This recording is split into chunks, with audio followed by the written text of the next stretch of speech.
Le luxe à portée de main, seulement Canon fait ça, personne d'autre, aucune autre marque. Et ça va être une vraie révolution. Alors on va parler aujourd'hui de ce 45 mm f1.2.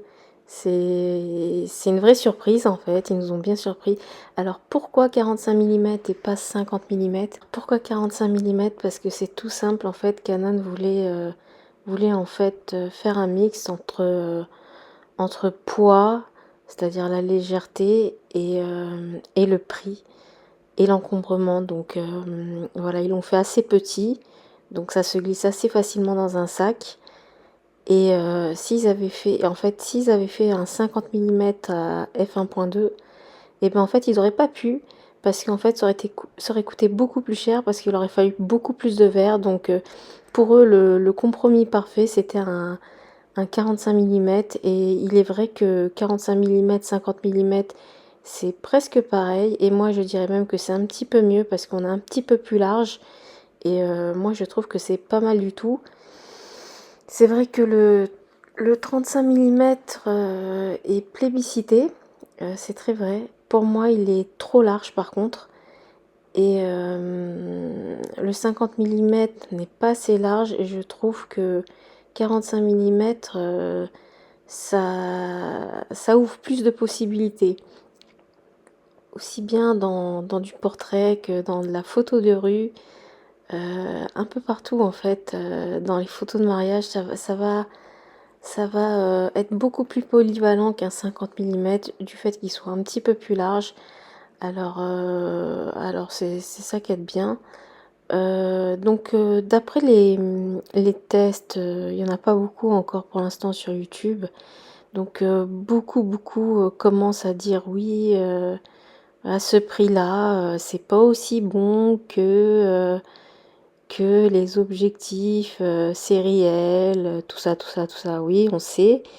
Le souci, c'est que en fait, comment dire, c'est où ils sont frustrés parce qu'ils ont dépensé une blinde en fait dans les sériels à aller à 2 000, 3 000 euros. Et même le dernier sorti, là, le 50 mm à 1.4, qui est extrêmement cher, presque 2 000 euros. Donc c'est où en fait ils ont claqué la thune et ils sont un petit peu frustrés, et ça se comprend, hein. Moi-même, je serais aussi un petit peu frustrée. Et en fait, ils prennent pas en compte, ils disent oui, il y a des aberrations chromatiques, j'ai vu ça sur beaucoup de vidéos. Mais en fait, les aberrations chromatiques, ça s'arrange en fait, hein, sur Adobe. Aujourd'hui, c'est très très facile d'arranger ce genre de choses. Quant à la qualité extrême, en fait, qui va zoomer aujourd'hui à 200%? Absolument personne, sauf si vous êtes vraiment dans des photos vraiment spécifiques, hein. Mais autrement, personne va zoomer dans les photos. Et donc, en fait, la différence, pour la plupart des gens, ne se verra pas, en fait. Donc, je trouve que ce petit objectif, c'est une vraie révolution. Et seulement Canon fait ça, hein. Aucune autre marque l'a fait. Et en fait, avec leur, euh, leur gamme R, Canon R pour dire réimagine. Et effectivement, ils ont bien réimaginé les choses, ils ont fait les choses différemment. Également, en fait, on se retrouve avec beaucoup d'objectifs accessibles, entre guillemets, c'est-à-dire qu'on a l'impression qu'ils ont pris la place de Sigma. Et en fait, ils ont une gamme d'objectifs comme ce 28-70, assez accessible, entre guillemets, toujours, hein, je le dis. Mais si on devait comparer au sériel, bah en fait, c'est vraiment très très accessible, hein. On a vraiment l'impression que ça remplace un petit peu Sigma, quoi. Donc c'est peut-être Sigma et les autres marques qui doivent, Tamron notamment, qui doivent un petit peu tirer la gueule, je pense. Et, euh, et voilà, donc moi je trouve que ce 45 mm, voilà, c'est une super idée. Bon, par contre, il est STM, il sera un petit peu moins un petit peu moins rapide qu'un USM. Alors la différence, c'est qu'un STM, c'est un petit peu moins vite. Il est un petit peu moins rapide en fait, hein, c'est-à-dire sur des sujets en mouvement. Et il fera un petit peu plus de bruit. Voilà, c'est en vidéo, il fera un tout petit peu plus de bruit par rapport à un USM. Mais bon, voilà, il faut bien des compromis.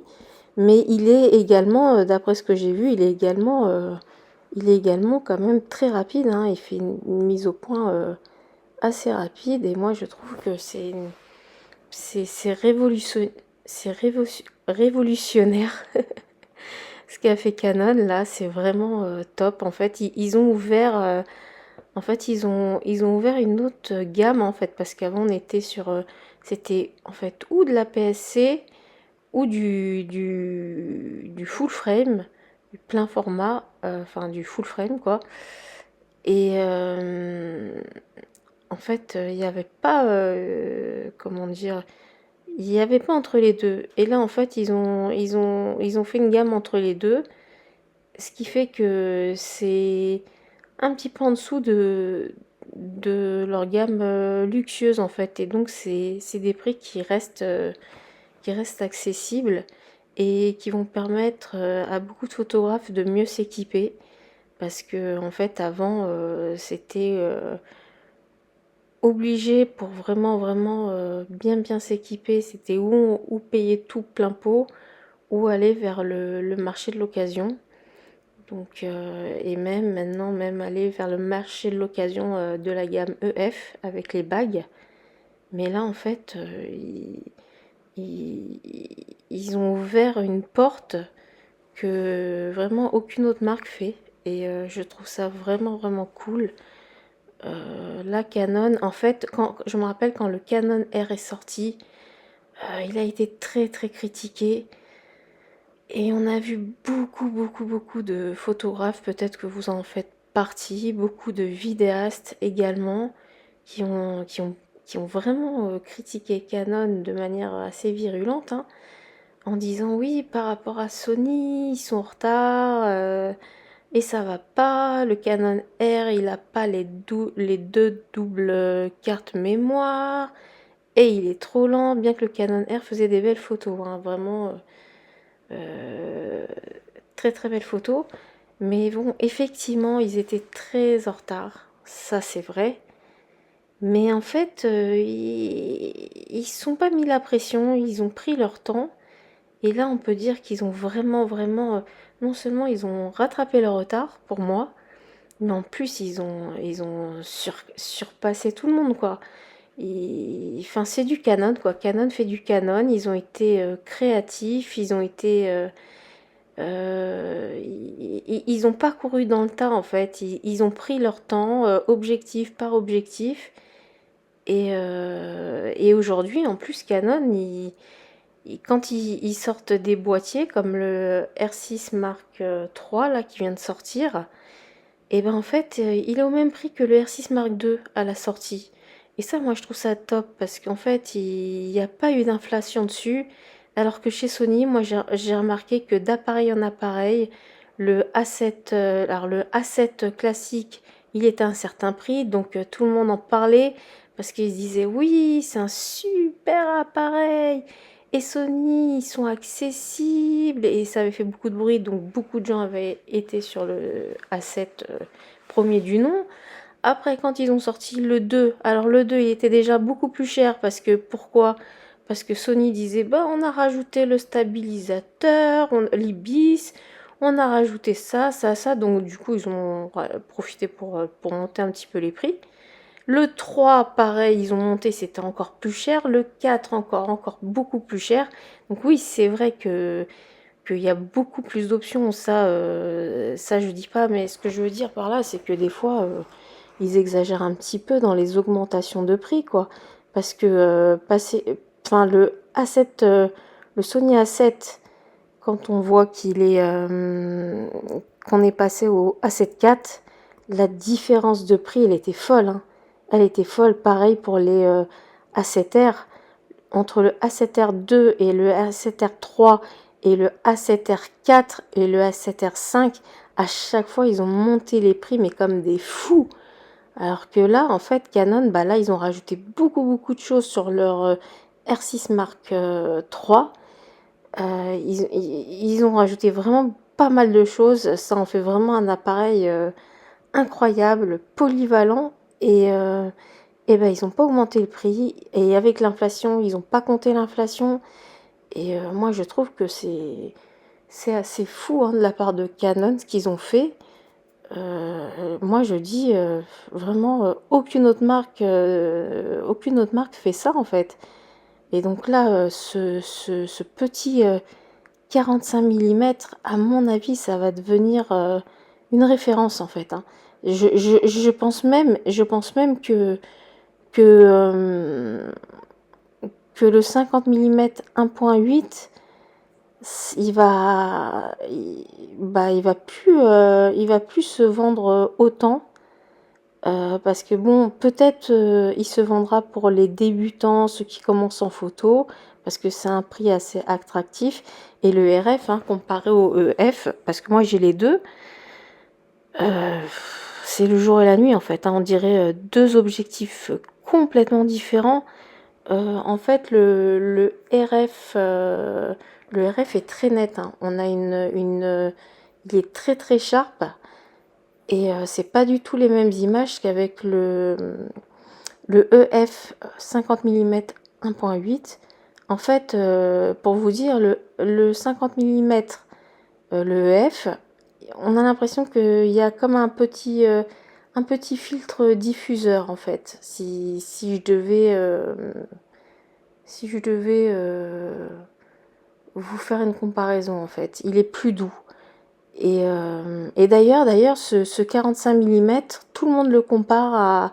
Alors ça, je sais pas. Moi, j'attends de comparer par moi-même. Mais la plupart des gens le comparent au 50 millimètres f1.2 de chez EF, en fait. Hein. Donc, ils disent niveau rendu.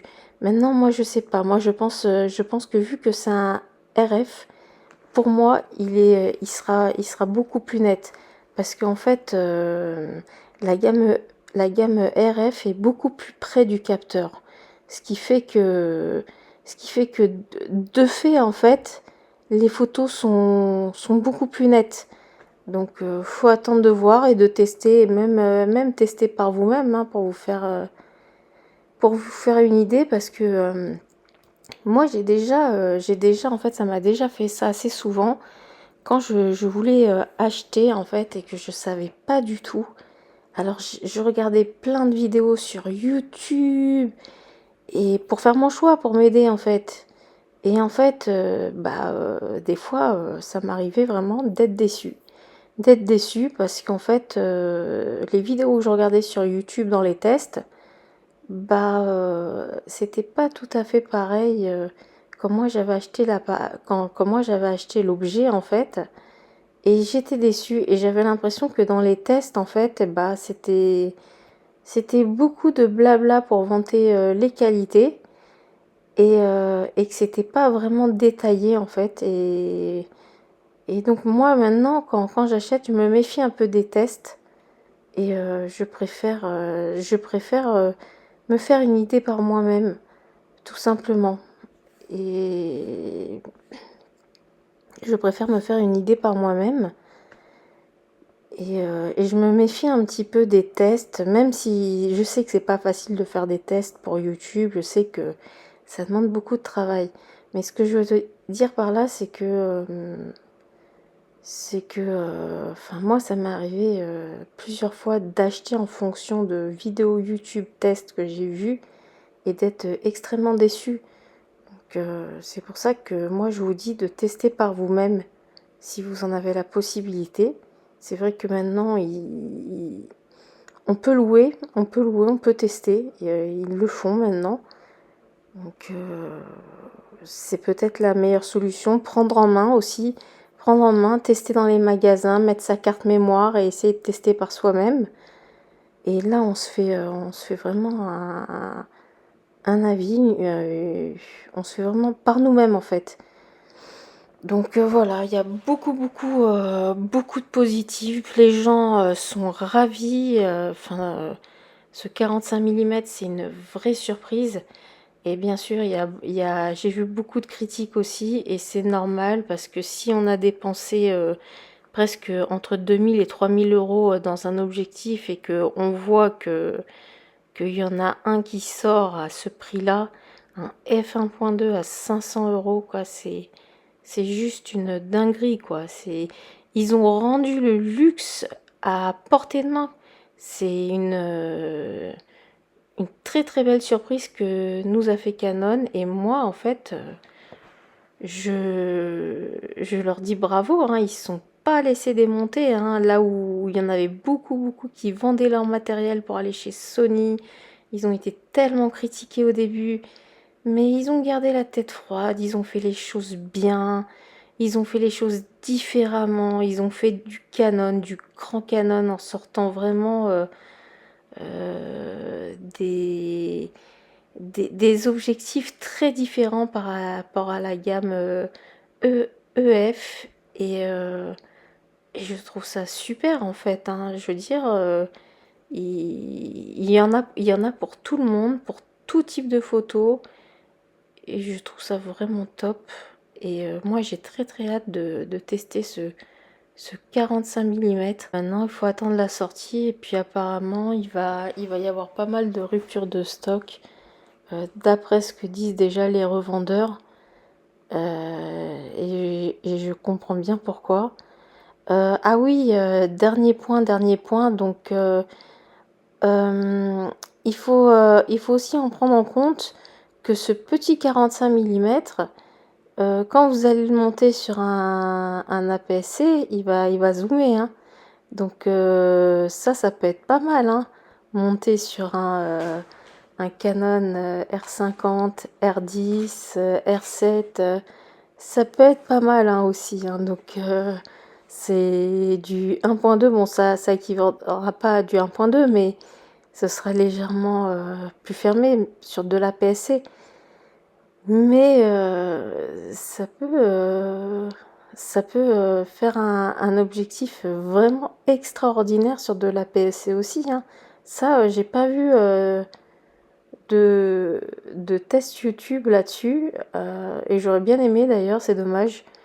Mais je pense que ça viendra, hein. Je pense que quand il va sortir, quand il va être vraiment... En fait, là, il a été annoncé, mais il n'est pas encore dans les magasins. Et je pense que quand il sera vraiment dans les magasins, bah, en fait, je pense qu'il va être testé sous toutes ses coutures, celui-là. Et moi, je trouve ça top. Alors, du coup, maintenant, je suis hyper impatiente de voir ce que nous réserve Canon. Parce que, en fait, là, ils nous font que des belles surprises, que des super appareils. Ils nous font du jamais vu, hein. Et à chaque fois, c'est bluffant. Donc, j'ai assez hâte de voir ce qu'ils nous réservent pour les pour les prochains objectifs. Et moi, je trouve ça vraiment bien ils ont fait différemment de leurs concurrents. Et en fait, plus ils placent la barre haute, plus leurs concurrents veulent placer la barre haute, et plus eux, ils placeront la barre encore plus haute. Et c'est nous, en fait, les utilisateurs, qui sommes gagnants de tout ça. Et c'est trop bien, quoi. C'est trop bien. C'est top pour nous, en fait. C'est plus ils sont en concurrence entre eux, et plus nous, on y gagne, en fait. Et qu'est-ce que je voulais dire? Donc voilà, je pense que j'ai fait le tour de ce petit 45 mm f1.2. Bah, dites-moi si vous comptez l'acheter, si vous tente ou pas, si vous allez rester avec votre 50 mm. Je sais que la plupart ont un 50 mm. C'est très très rare les gens qui n'en ont pas. Donc moi j'ai vraiment hâte de l'essayer, en tout cas. Et, et voilà, bah dites-moi dans les commentaires si vous allez craquer dessus, et quel type de photo vous faites, quel appareil, sur quel appareil vous allez le mettre, Si vous allez le mettre sur un full frame ou sur un APS-C ou même sur les deux, ça peut être vraiment sympa. Puis voilà, quand je l'aurai, j'essaierai de faire une session POV. Et à mon avis, je pense qu'il lâchera pas mon appareil parce que un objectif comme ça, c'est vraiment, je sais pas si vous vous rendez compte les portraits de dingue que ça va faire, les portraits de jour, les portraits en pleine nuit, les photos de rue en pleine nuit, mais les possibilités, mais immenses, la créativité qui va offrir, et surtout, à ce prix-là, quoi. Je veux dire, Canon, ils ouvrent l'accessibilité à ce genre d'objectif à tout le monde, en fait, et c'est incroyable, hein. Donc j'ai hâte, moi personnellement, j'ai hâte de le tester en photo de rue et j'ai hâte de le tester en fait en portrait de nuit. Voilà, avec les néons, les éclairages derrière. Je pense que ça va être vraiment fun. Et, et vraiment Canon, là vous avez, mais vous avez tout déchiré, quoi. Et du coup, maintenant j'ai hâte et je me demande ce que vous nous réservez. Mais là, encore une fois de plus une très belle surprise que vous nous avez fait là. Et bah voilà, on va terminer ce podcast. Je vous remercie de m'avoir écouté et bah, je vous dis à très vite dans un prochain podcast. Allez, à très bientôt. Bye bye.